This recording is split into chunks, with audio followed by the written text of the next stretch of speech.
think you should be seeing my slides. Yes. Good. Perfect. All right, so I'm going to get going.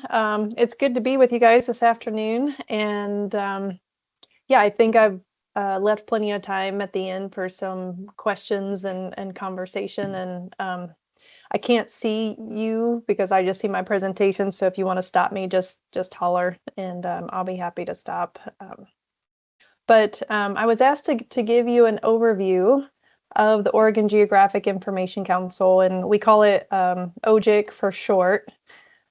So with that, I think probably the best way to get started is just to provide kind of a quick overview of the key components of OGIC, my office, and the framework program, so that we're all on the same page when I use these acronyms like GEO or talk about the framework program. We all know what I'm talking about as I go forward. So just the easiest ways to break it down with an org chart. So OGIC, you can see, is placed within with a dotted line to the governor because there are approximately 20 governor appointed positions on OGIC.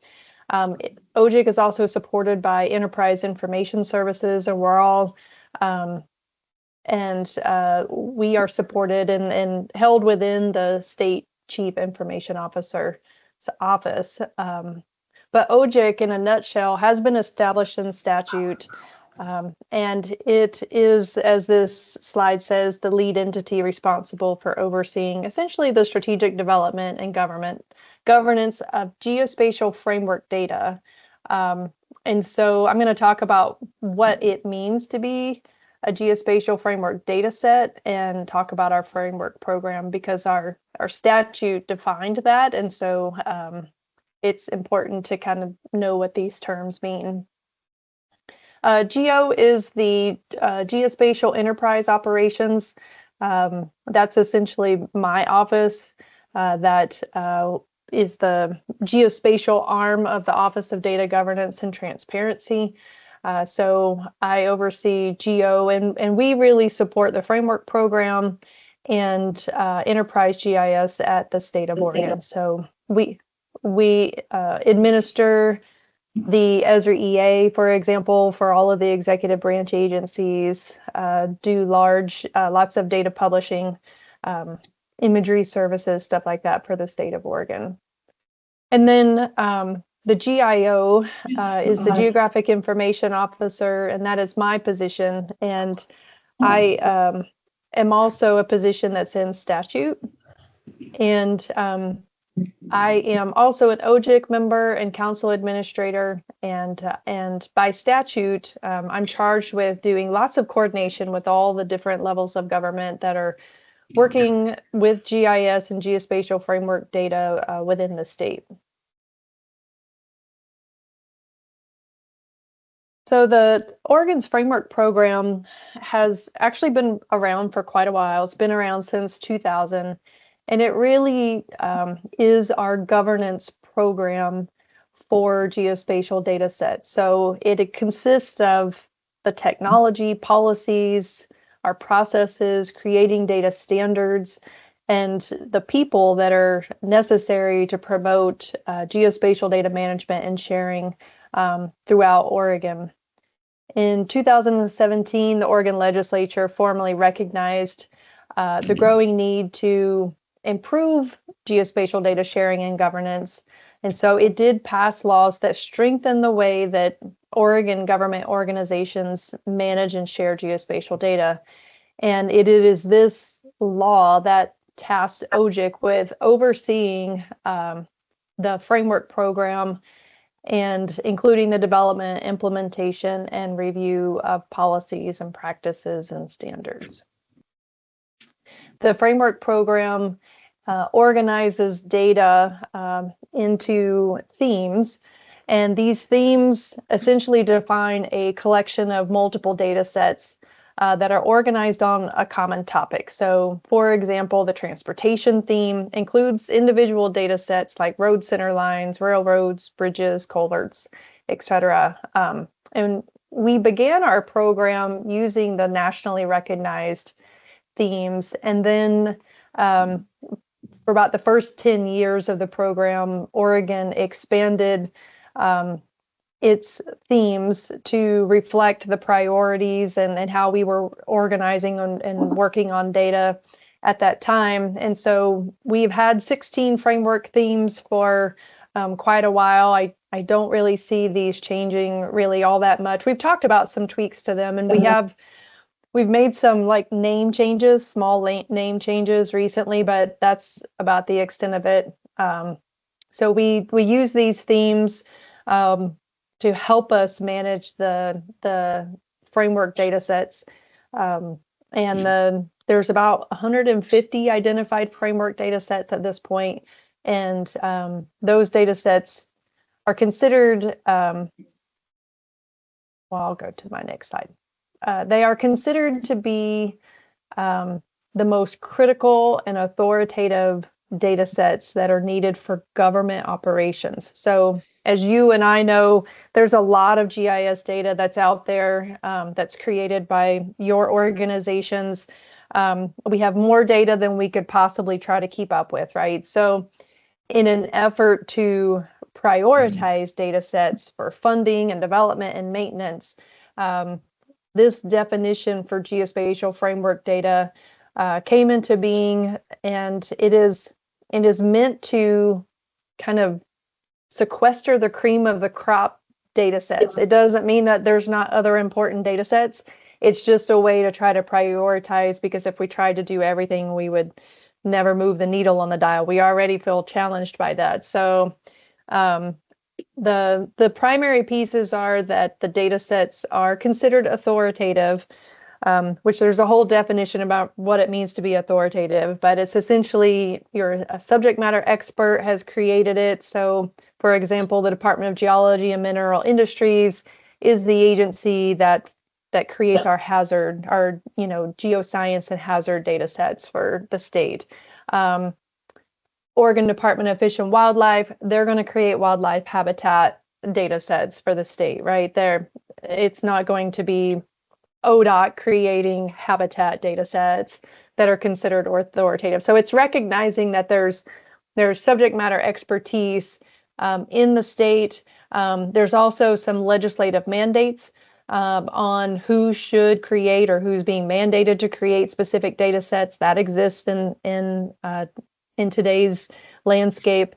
But outside of that, we also are looking at data sets that serve a broad range of users and has multiple use cases. So if it's a data set that just helps your particular agency for your operations, it's probably not going to rise to the level of being a geospatial framework data, just because we're looking for data sets that are needed by multiple agencies, multiple people. So road center lines is a perfect example. It's needed by so many people. ODOT is seen as the authoritative source for the statewide layer. And I know there's local data out there, so that one's its own conversation. But hopefully you can see where I'm going with this of trying to create that subset so that we can focus our efforts. And at the same time, there is a sharing mandate that comes along with being tagged as a geospatial framework data, of rising to this level of being critical for government operations.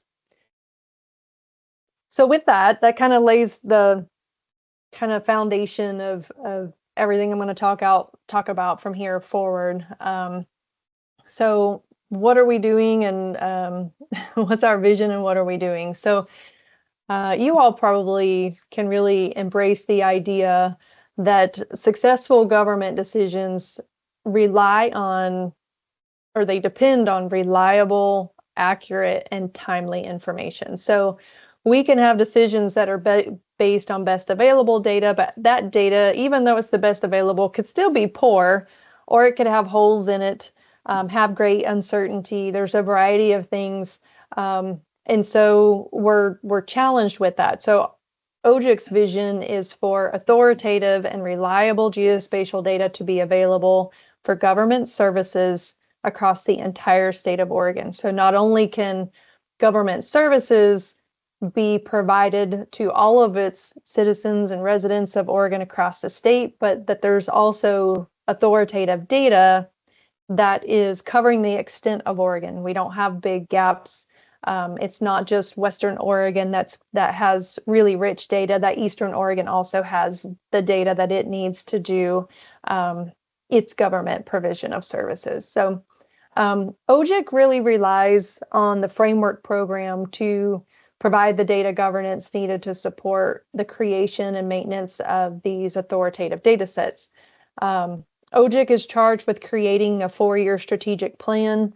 And that strategic plan, we're currently in the 4-year period of 2023 to 2026. Our current strategic plan is available.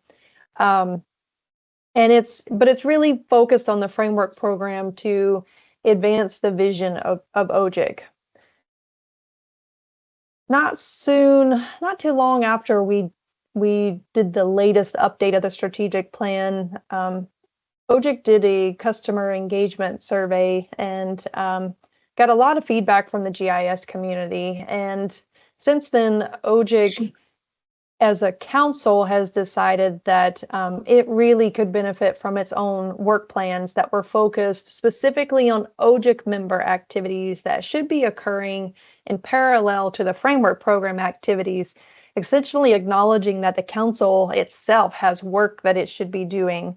I think there's a lot of advisory councils, governor-appointed councils that meet, and they meet every quarter and they talk about stuff and then they go away and nothing changes, right? Like, or very little gets done. That's probably one of the complaints about government. So this graphic is really kind of showing the relationship between OGIC making those strategic policy and standard endorsements and stuff like those kind of decisions, and then our office and has traditionally been the one in the middle with the framework program participants being really the work is getting done about working on specific data sets. Well, when we started creating work plans, we being OGIC decided to create some new committees, and you'll see now that middle tier of that triangle includes OGIC committees that are tasked with trying to get OGIC members more engaged, to get them to do more and be more active and improve data sharing and do a whole variety of things. So that's where this work plan and getting OGIC members more engaged and running parallel to the strategic plan kind of all fits together. We are just now finishing the end of our first 2-year work plan. And we are actually drafting our next work plan for our January meeting right now. So, but we see our role, and what we heard from the GIS community in the engagement survey that we did was that there are really 4 areas, 4 to 5 areas, 4 areas that OGIC can really lead. And they are providing leadership, oversight, and policy decisions for the framework program, like I've been talking about. But advocacy is one of those areas where the community really felt like there are geospatial issues and needs, and OGIC as a governor-appointed body is the body that could carry those issues and needs either to the legislature by meeting with the legislative committees, or presenting to them, advocating to the governor's office or wherever. So that advocacy role is pretty key. We also, of course, according to statute, have a number of reporting things that we have to do. We have to report to the Legislative Assembly, the governor, and the state chief information officer. It's required by statute. We're reporting on our ability to implement the strategic plan. So while most of us could easily be like, oh, it's reporting that you got to do to the legislature and it's mandated. Yes, but at the same time, it is the opportunity for us to get something in front of at least a few legislative members and help them be more aware about the work that we're doing, fact that we have data sets that are critical to government services and that we need their support, right? So coordination, OGIC is really the body that is seen as having the ability to get the right people in the room together, right? So coordinating with all levels of government to advance OGIC priorities.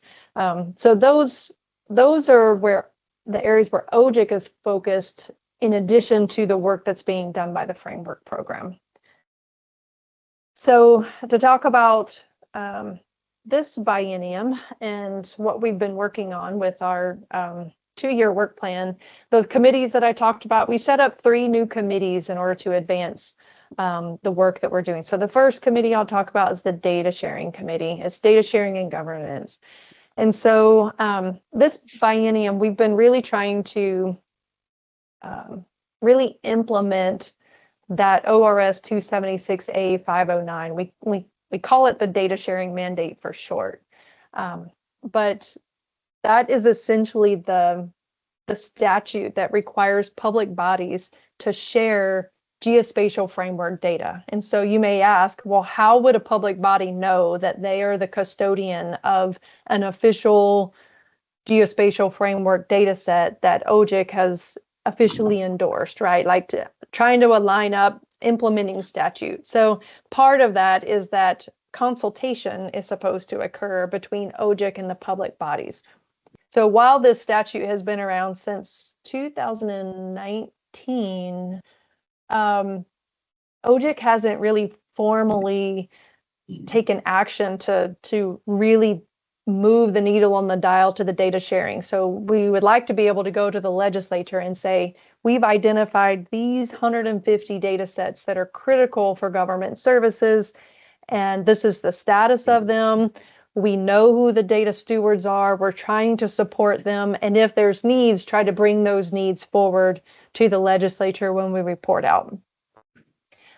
We also have a grant program for data development and maintenance of framework data sets. So OGIC tends to create its own priorities for the grant program. It doesn't mean that they won't provide grants for the development of other data sets, but they do have a set of data sets that are priorities. They are currently parcels or tax lots, addresses, and imagery and road center lines. And we have also been, mainly through my office, through GEO, been doing some of our priority projects this biennium. So we have a statewide parcels initiative that was kicked off last year. It's been through a pilot. We're trying to wrap up the pilot. But the goal of the statewide parcels initiative is to gather tax lot data from all 36 counties and publish that data as a service through GeoHub and have that data be updated on a regular basis. Right now, we have a smattering of sharing that's happening across the state by the counties. There's nothing at the statewide level. We also, for state agencies, are only getting updated parcels once a year. That has proved problematic whenever we've had wildfires and stuff like that have happened in the summer, and we get, we're trying to take action. Ideally, we'd have the most recent data available. Our parcel data was, 9 months old when by the time wildfire summer season came around versus between 9 months and a year old. So we're trying to improve the update frequency plus the distribution all at the same time. So that's a big project, as you can imagine. I'm happy to talk about that more, but that's what that project is. We have 5 pilot counties, and I would say it's going pretty well. We hit some stumbling blocks with the software that we were using to aggregate the data.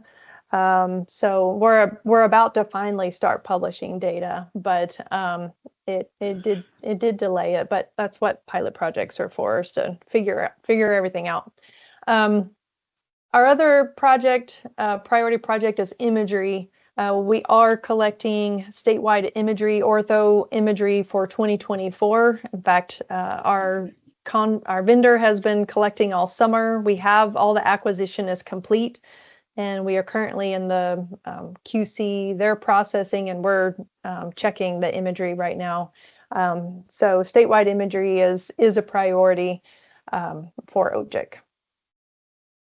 Our next committee is about communications.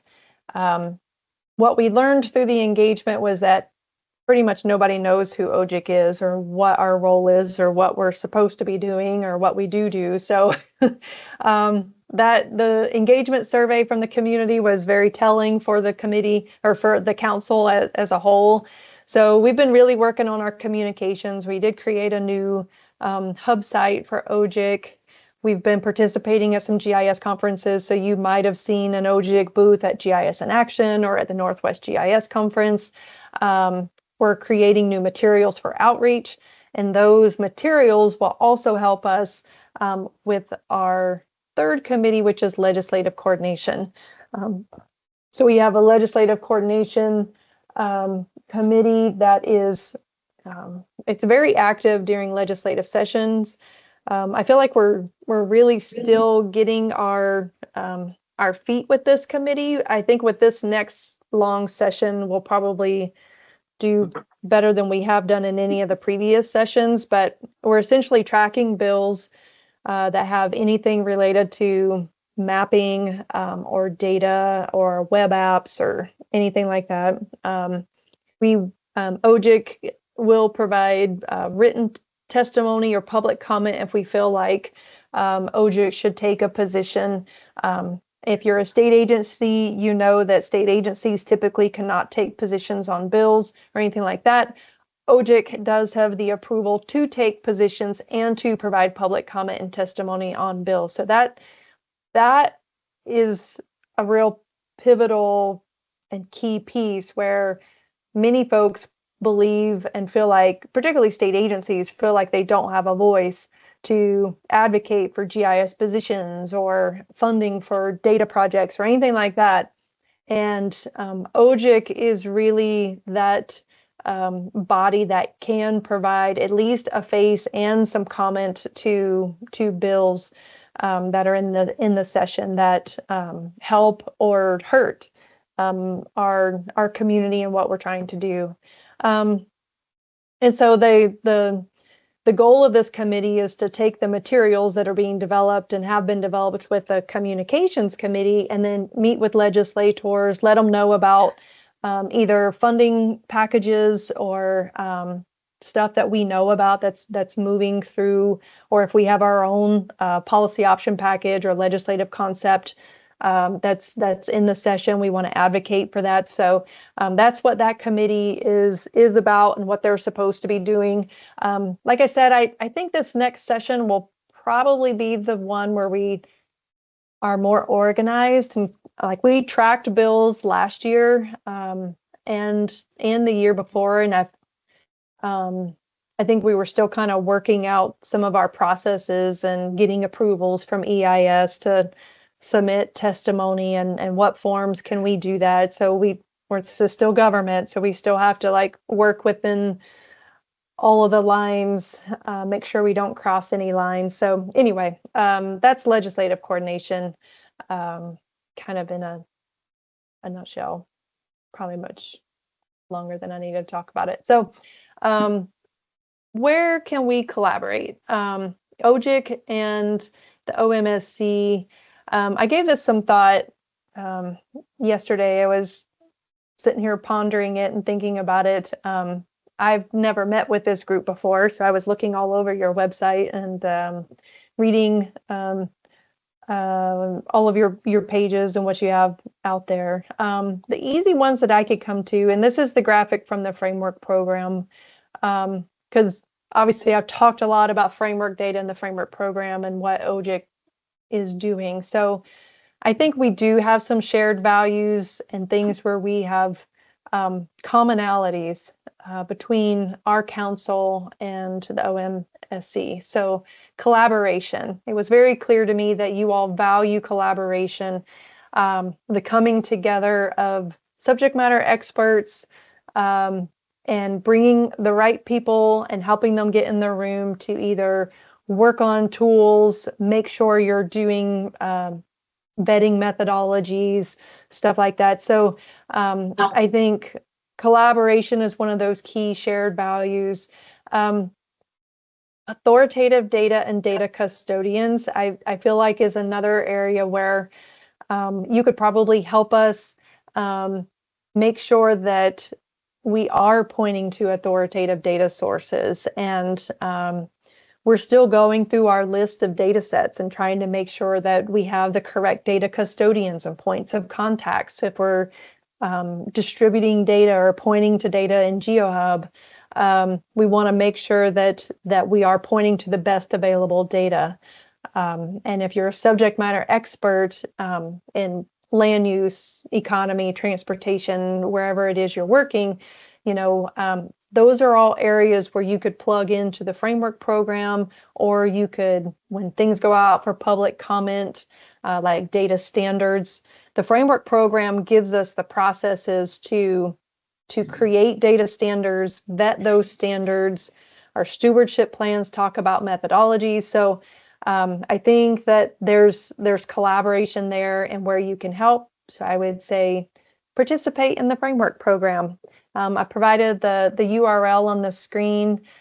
We do have pages for all of our themes. Like I said, provide input on data standards and stewardship. If it's aggregating data sets, we haven't really tackled road center lines. It's out there as a thing to work on. Right now, we have parcels and addresses. Parcels is active and addresses is pretty active right now as well too. But and then tell us how we can help you. If there's a bill, a legislative bill, or anything like that, or any of the things that I've covered, provide feedback and tell us how we can help you. And with that, that's all I have, and I'll open it up for questions. And it looks like I didn't save any time for questions. I'm sorry.